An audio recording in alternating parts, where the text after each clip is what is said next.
Hello good morning അസ്സലാമു അലൈക്കും welcome back to my channel. പുതിയൊരു വ്ളോഗിലേക്ക് എല്ലാവർക്കും സ്വാഗതം. അപ്പോൾ ഒരു ഫ്രൈഡേയിലെ മോർണിംഗ് തുടങ്ങി ഈവനിങ് വരെയുള്ള കുട്ടി കുട്ടി വിശേഷങ്ങളും കാര്യങ്ങളൊക്കെയാണ് ഷെയർ ചെയ്യുന്നത്. അപ്പോൾ രാവിലെ എണീറ്റ് വരുമ്പോൾ കുറേ പാത്രങ്ങളും കാര്യങ്ങളൊക്കെ ഡൈനിങ് ഹാളിൽ നിന്ന് കിട്ടും കേട്ടോ. തലേ ദിവസം സിനിമയൊക്കെ കണ്ട് ഇരുന്ന് അങ്ങനെ കുറച്ച് ലേറ്റായിട്ടൊക്കെ ആയിരിക്കും കിടക്കുന്നത്. കാരണം സ്കൂളും മദ്രസയും ഇല്ലാത്ത ഒരേ ഒരു ദിവസം ഫ്രൈഡേ ആണല്ലോ. അപ്പോൾ ലേറ്റായിട്ട് കിടക്കുമ്പോൾ തന്നെ എന്തെങ്കിലും ചിപ്സ് കഴിച്ചതോ വെള്ളം കുടിച്ചതോ ഗ്ലാസും പാത്രമൊക്കെ കുറേ ഡൈനിങ് ഹാളിൽ നിന്ന് എനിക്ക് കിട്ടാറുണ്ട്. അങ്ങനെ അതൊക്കെ കൊണ്ടുപോയി കിച്ചണിൽ കൊണ്ടുവന്ന് വെച്ച് ഡൈനിങ് ഹാൾ ആദ്യം ഒന്ന് ക്ലീൻ ചെയ്തിടും കേട്ടോ. പിന്നെ തലേ ദിവസം കഴുകി വെച്ച് കുറേ പാത്രങ്ങളൊക്കെ ഉണ്ടായിരുന്നു, അപ്പോൾ അതൊക്കെ ഒന്ന് എടുത്തു വെക്കുകയാണ്. അപ്പോൾ ഫ്രൈഡേ രാവിലെ പ്രയറും കാര്യങ്ങളൊക്കെ കഴിഞ്ഞ് നമ്മൾ രണ്ടാമതൊന്ന് കിടക്കും കേട്ടോ. ഇപ്പോൾ ഒരു 8:45 സമയമൊക്കെ ആയിട്ടുണ്ട്.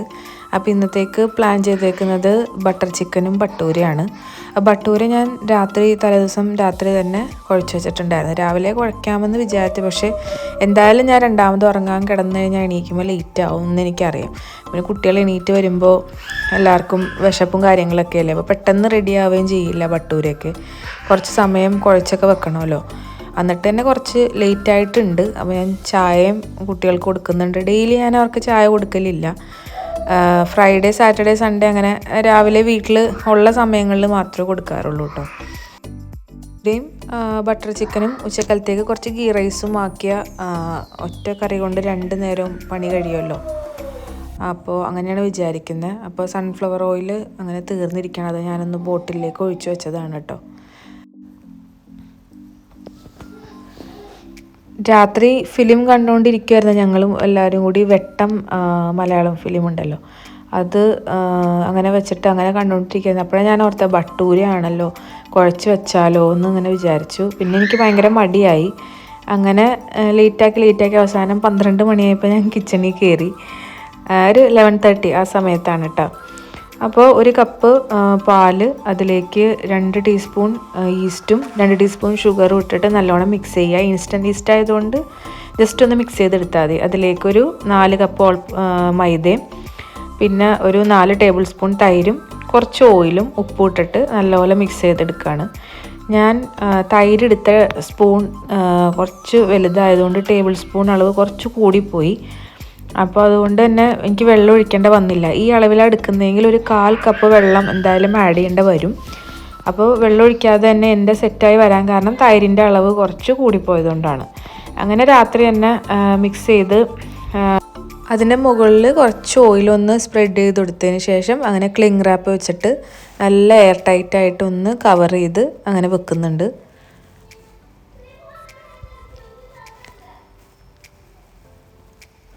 അപ്പോൾ കുഞ്ഞും ഉറങ്ങിയിട്ടില്ല, ആളും ഞങ്ങളുടെ കൂടെ തന്നെ ഉണ്ട്. ആൾ വൈകുന്നേരം ഉറങ്ങിയിട്ട് അങ്ങനെ മഗ്‌രിബൊക്കെ കഴിഞ്ഞാണ് എണീറ്റത്. അപ്പോൾ മൂപ്പരും എൻ്റെ കൂടെ ഇടയ്ക്ക് കിച്ചണിൽ വരും. പിന്നെ സിനിമ വെച്ചേക്കണോണ്ട് ആളങ്ങനെ അടങ്ങിയിരിക്കില്ല. ആകെ ഇരിക്കുന്നത് കോക്കോമ്പലം വെക്കുമ്പോൾ മാത്രമാണ് കേട്ടോ.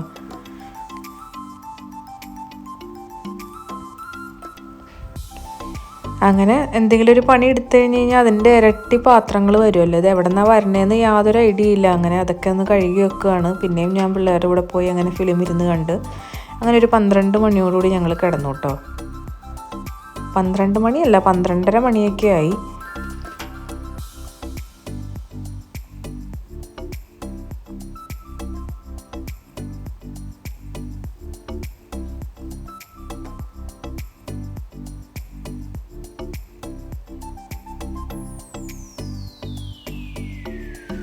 അങ്ങനെ രാവിലെ ഞാൻ വന്ന് ഓപ്പണാക്കി നോക്കിയപ്പോൾ വിചാരിച്ച അത്ര അങ്ങനെ അങ്ങോട്ട് പൊങ്ങി വന്നിട്ടില്ല. ഞാൻ ഒരുപാട് കുഴയ്ക്കാനൊന്നും നിന്നിട്ടില്ല. ഒന്ന് നല്ലപോലെ കുഴച്ച് വെച്ചാലേ അത് പൊങ്ങി വരുള്ളൂ കേട്ടോ. ഞാൻ സ്ഥിരം ഉണ്ടാക്കുന്ന ബട്ടൂരയുടെ അത്രയും അങ്ങനെ പെർഫെക്റ്റ് ആയിട്ടില്ല. നല്ല ഒറ്റ കുമളയായിട്ട് പൊങ്ങി വന്നില്ല. ഫ്രൈ ചെയ്തപ്പോൾ നല്ലപോലെ പൊങ്ങിയിട്ടുണ്ടെങ്കിൽ ആ ഒരു ബൗൾ നിറച്ചുണ്ടാവും സംഭവം, നമ്മളുടെ കുബൂസൊക്കെ പോലെ തന്നെ.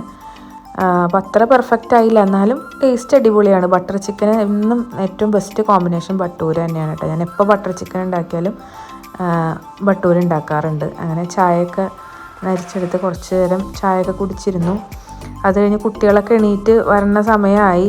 അപ്പോൾ ബട്ടൂര അങ്ങനെ വേഗം ഫ്രൈ ചെയ്തെടുക്കുകയാണ് കേട്ടോ.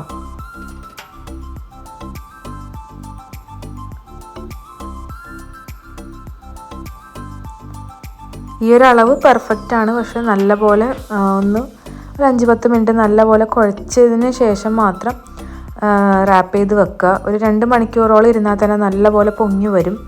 ഇനിയിപ്പോൾ ക്ലൈമറ്റ് തണുപ്പിൻ്റെ ആണോ എന്നറിയില്ല, പൊങ്ങൽ കുറവായിരുന്നു. അതുകൊണ്ട് തന്നെ ഫ്രൈ ചെയ്ത് വന്നപ്പോഴും ഒറ്റ കൊമ്പളയായിട്ട് നമുക്ക് കിട്ടിയിട്ടില്ല. ഞാനൊരു 5-6 തവണ ബട്ടൂരയും ബട്ടർ ചിക്കനും ഉണ്ടാക്കിയിട്ടുണ്ട്. നമ്മുടെ ഷമീസ് ഓൺ എന്ന് പറഞ്ഞിട്ടുള്ളൊരു യൂട്യൂബ് ചാനലുണ്ടല്ലോ, അതിൽ നിന്നാണ് ഞാൻ ഈ റെസിപ്പി ട്രൈ ചെയ്യാറ്. അത് തന്നെയാണ് ഞാൻ സ്ഥിരമായിട്ട് ചെയ്തുകൊണ്ടിരിക്കുന്നത്. നല്ല പെർഫെക്റ്റായിട്ട് വരാറുണ്ട്. എൻ്റെ കുഴച്ചെടുത്തതിൻ്റെ ഡിഫറൻസ് കൊണ്ട് അങ്ങനെയായിട്ടാണ്. ബട്ടൂര അങ്ങനെ ഫ്രൈ ചെയ്തെടുക്കുന്നുണ്ട്.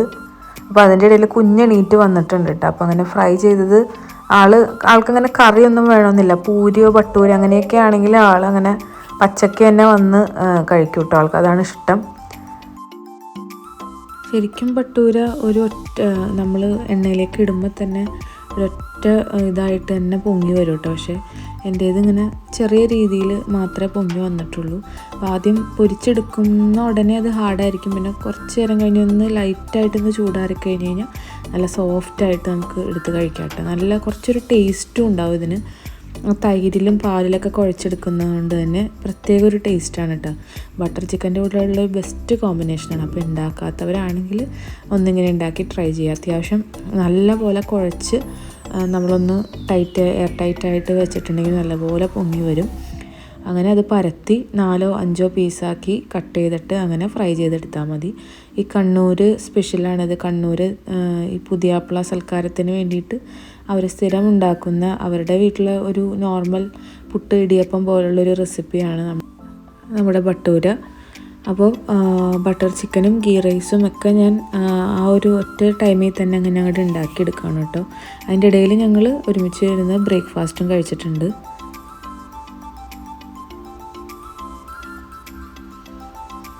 മക്കൾക്ക് ഫെബ്രുവരി 10 സ്കൂളിൽ എക്സാം സ്റ്റാർട്ട് ചെയ്യണം. അതിൻ്റെ കൂടെ തന്നെ മദ്രസയിലെ എക്സാമും. മദ്രസ നോമ്പോടുകൂടി തന്നെ അടയ്ക്കുകയും ചെയ്യുമല്ലോ. അപ്പോൾ എന്തെങ്കിലും എടുത്ത് പഠിക്കാൻ പറയുന്നുണ്ട്. പക്ഷേ ഇന്ന് പള്ളിയിൽ പോകാനുള്ളതല്ലേ, പോയി വന്നിട്ട് നോക്കിക്കോളാം, അല്ലെങ്കിൽ രാത്രി പഠിച്ചോളാം എന്നൊക്കെ പറഞ്ഞ് പയ്യെ സ്കിപ്പ് ചെയ്യാണ് കേട്ടോ നമ്മുടെ അടുത്തുനിന്ന്. അല്ലെങ്കിലും എക്സാം വന്നിട്ടുണ്ടെങ്കിൽ നമുക്ക് തന്നെയല്ലേ ടെൻഷൻ. നമ്മളൊരുപാട് കിടന്ന് പറഞ്ഞാൽ മാത്രമേ ഒരു ബുക്ക് എടുക്കുകയും പഠിക്കുകയും ചെയ്യുള്ളൂ. എല്ലാ മക്കളും അങ്ങനെയല്ല. ചിലവർ റെസ്പോൺസിബിൾ ആയിരിക്കും. അവർക്ക് എക്സാം വരുമ്പോൾ ഒരു ടെൻഷനൊക്കെ ഉണ്ടാവും. ഇവിടെ എക്സാമിനോട് അടുക്കണം. ഒരു 2-3 ദിവസം മുമ്പ് ആവണ വരെ അവരങ്ങനെ നടക്കും കേട്ടോ. അപ്പോൾ നമ്മൾ തന്നെ ഇങ്ങനെ പറഞ്ഞുകൊണ്ടിരിക്കണം, നേരത്തെ തന്നെ പഠിച്ചു തുടങ്ങണമെങ്കിൽ.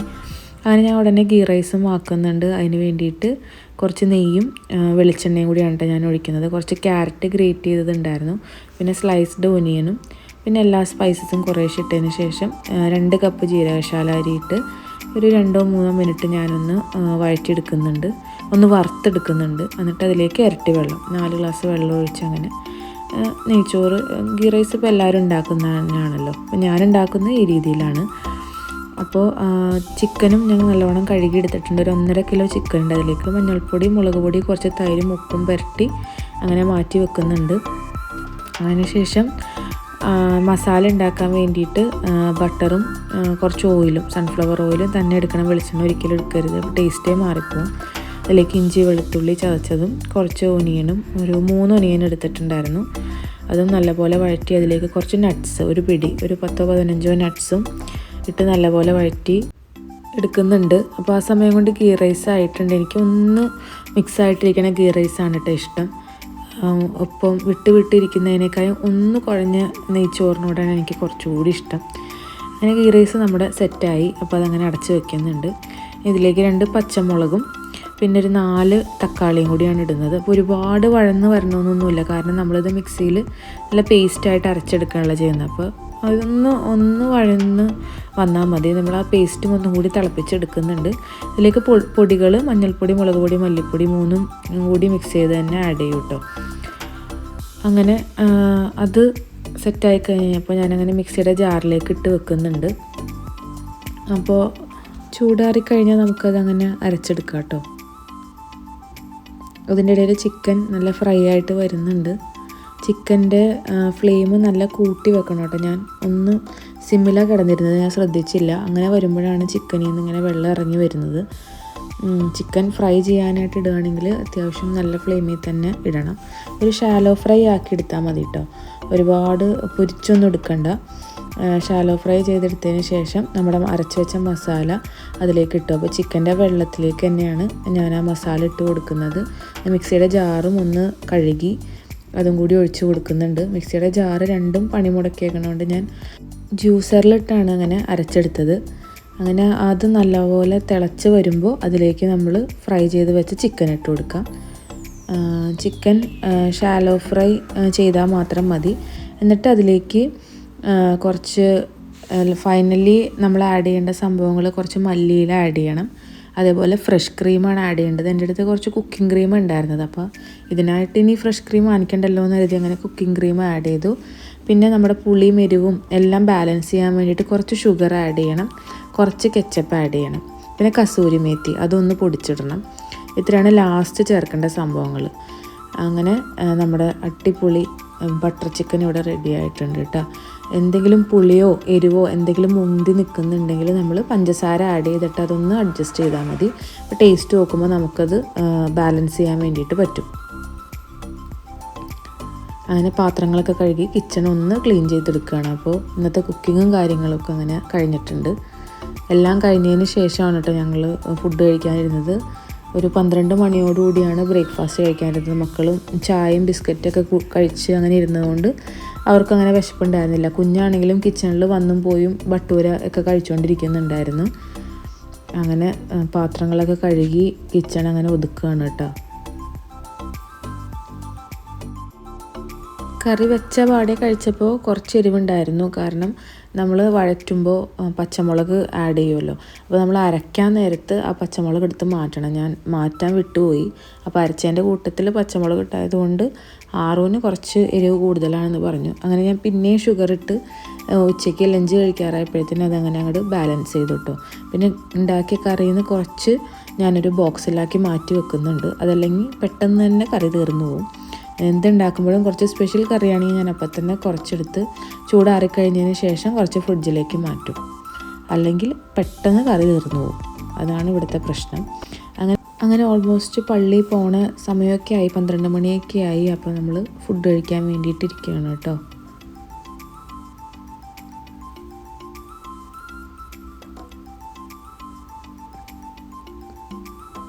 ഞങ്ങൾ കഴിച്ച് വന്നു കഴിഞ്ഞപ്പോൾ എനിക്കും ഹംദാനും കഴിക്കാനായിട്ട് ഭട്ടൂര കുറച്ച് കുറവായിരുന്നു. അപ്പോൾ നമ്മളുടെ വിശപ്പ് അങ്ങനെ അങ്ങോട്ട് മാറിയില്ല. ഞാൻ കുറച്ച് ഭട്ടൂരയുടെ മാവ് മാറ്റി വെച്ചിട്ടുണ്ടായിരുന്നു ഡിന്നറിന് ആക്കാമല്ലോ എന്ന് കരുതി. അപ്പോൾ അവനും ഭട്ടൂര വേണം, പിന്നെ എനിക്കും അങ്ങനെ അങ്ങോട്ട് ഫില്ലായില്ല.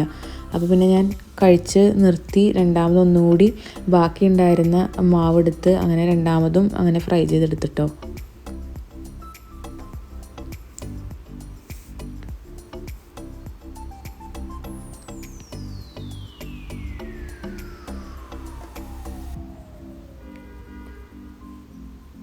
അപ്പോൾ രാത്രി സിനിമയുടെ ഫുള്ള് കാണാൻ വേണ്ടിയിട്ട് പറ്റിയില്ല. അപ്പോൾ അതിൻ്റെ ബാക്കി ഇപ്പോൾ രാവിലെ വെച്ചേക്കാണ് കേട്ടോ. അപ്പോൾ ഇക്ക ഉണ്ടെങ്കിൽ എപ്പോഴും വഴക്ക് പറയും, വെള്ളിയാഴ്ച രാവിലെ ഫിലിം വെക്കാനൊന്നും വീട്ടിൽ സമ്മതിക്കില്ല.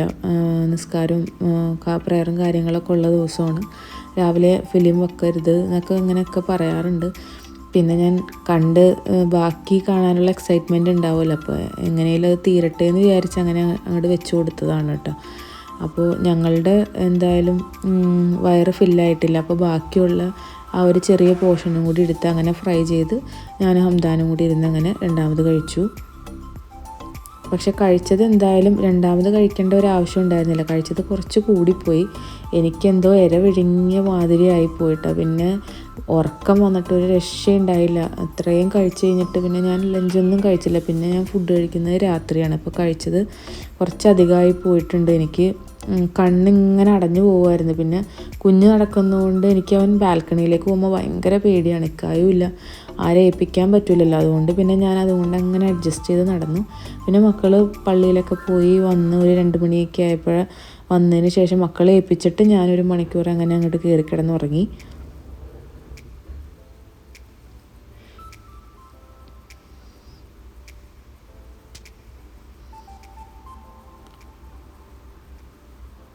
അപ്പോൾ ഇതുവരെ ബട്ടർ ചിക്കനും ഭട്ടൂരയും കൂടിയും ഉണ്ടാക്കി നോക്കാത്തവരാണെങ്കിൽ ഒന്നുണ്ടാക്കി ട്രൈ ചെയ്യട്ടോ. അപ്പോൾ എൻ്റെ കിച്ചണിലെ ക്ലീനിങ്ങും പണിയും കാര്യങ്ങളെല്ലാം കഴിഞ്ഞിട്ടുണ്ട് ഇന്നത്തെ. പിന്നെ കുറച്ച് തേക്കാനും കാര്യങ്ങളൊക്കെ ഉണ്ടായിട്ട് അപ്പോൾ കുറച്ച് നേരം അതൊക്കെ തേച്ച് വെക്കുമായിരുന്നു. ഹാസിം അങ്ങനെ ഇടയ്ക്കിടയ്ക്ക് കിച്ചണിൽ വന്ന് പോയി. അത് കഴിഞ്ഞ് ഹംദാൻ ഒരു 4 മണിയൊക്കെ ആയപ്പോഴാണ് ലഞ്ച് വേണ്ട വന്നത്. അപ്പോൾ അവനങ്ങനെ ഫുഡ് കൊടുത്തു. ഹാറൂനും കരാട്ടയ്ക്ക് പോകുന്നതിന് തൊട്ട് മുമ്പ് ഒരു 4:30 മണിയൊക്കെ ആയപ്പോഴാണ് അവനും ചോറ് കൊടുത്തത്. ഞാൻ കഴിച്ചിട്ടില്ല. പിന്നെ മോനെ കുളിയൊക്കെ കഴിഞ്ഞതായിരുന്നു. പിന്നെ ഞാൻ റൂമിൽ വന്ന് നോക്കുമ്പോൾ അവിടെ ഒരു മോയ്സ്ചറൈസിങ് ക്രീം ഉണ്ടായിരുന്നു. അത് ഞാൻ എടുത്തിട്ട് രണ്ടാമത് ഇങ്ങനത്തെ എല്ലാ സംഭവങ്ങളും പൊക്കത്ത് തന്നെയാണ് വെക്കാറുള്ളത് മോനുള്ളതുകൊണ്ട്. പക്ഷെ ഇത് ഞാൻ എടുത്തിട്ട് തിരിച്ച് വെക്കാൻ വേണ്ടിയിട്ട് മറന്നുപോയി. അപ്പോൾ ആളതങ്ങനെ കണ്ടുപിടിച്ചു. ഇങ്ങനത്തെ എന്ത് ക്രീം കണ്ടാലും അത് ആൾ തലയിൽ തേച്ച് വെക്കും. തലയിൽ കംപ്ലീറ്റ് ആയിട്ട് പൊത്തി വെച്ചേക്കുമായിരുന്നു കേട്ടോ. ഓൾമോസ്റ്റ് അത് ആ ക്രീമിൻ്റെ പകുതി മുക്കാലോളം അവൻ്റെ തലയിലുണ്ടായിരുന്നു. അങ്ങനെ ഒരു 10-15 മിനിറ്റോളം കഴിയതിന് ശേഷമാണ് കേട്ടോ അവൻ്റെ തല ക്ലീനായി കിട്ടിയത്. പിന്നെ ആളെ കുളിപ്പിച്ച് ഫ്രഷാക്കി ഒന്ന് കയറ്റിയെടുക്കുന്നുണ്ട്. ഒരു തവണ കുളിയും കാര്യങ്ങളൊക്കെ കഴിഞ്ഞതാണ്. ആളെ നല്ലപോലെ ശ്രദ്ധിക്കണം, അല്ലെങ്കിൽ എപ്പോഴും ഇങ്ങനത്തെ പണികൾ കിട്ടാറുണ്ട്. നമ്മൾ തന്നെ എടുക്കുന്ന സാധനങ്ങളൊന്ന് ഹൈഡ് ചെയ്ത് വെച്ചാൽ മതി. എൻ്റെ ജ്വല്ലറി ഐറ്റംസും മേക്കപ്പ് സാധനങ്ങൾ, മക്കളുടെ ക്രയോൺസ് എല്ലാം നല്ലപോലെ സൂക്ഷിക്കണം, അല്ലെങ്കിൽ ആൾ ഇങ്ങനത്തെ പണികൾ ഇങ്ങനെ തരും കേട്ടോ. ഹാസിമ മാത്രമല്ല ഹംദാനും ഹാറൂനൊക്കെ ഇങ്ങനെയൊക്കെ തന്നെയൊക്കെ ആയിരുന്നു. അപ്പോൾ നമ്മൾ സൂക്ഷിച്ചിട്ടുണ്ടെങ്കിൽ നമ്മൾക്ക് കൊള്ളാം, അല്ലെങ്കിൽ പണി കിട്ടുന്നത് നമുക്ക് തന്നെയായിരിക്കും. അപ്പോൾ എടുക്കുന്ന സാധനങ്ങൾ കറക്റ്റായിട്ട് തന്നെ സൂക്ഷിച്ച് വെച്ചിട്ടുണ്ടെങ്കിൽ ഇങ്ങനത്തെ പ്രശ്നങ്ങൾ ഒഴിവാക്കാം. അപ്പോൾ ഇതൊക്കെയാണ് ഇവിടുത്തെ ഫ്രൈഡേ വിശേഷങ്ങൾ. അപ്പോൾ അത്രയൊക്കെ ഉള്ളൂ കേട്ടോ. Okay, bye, thank U.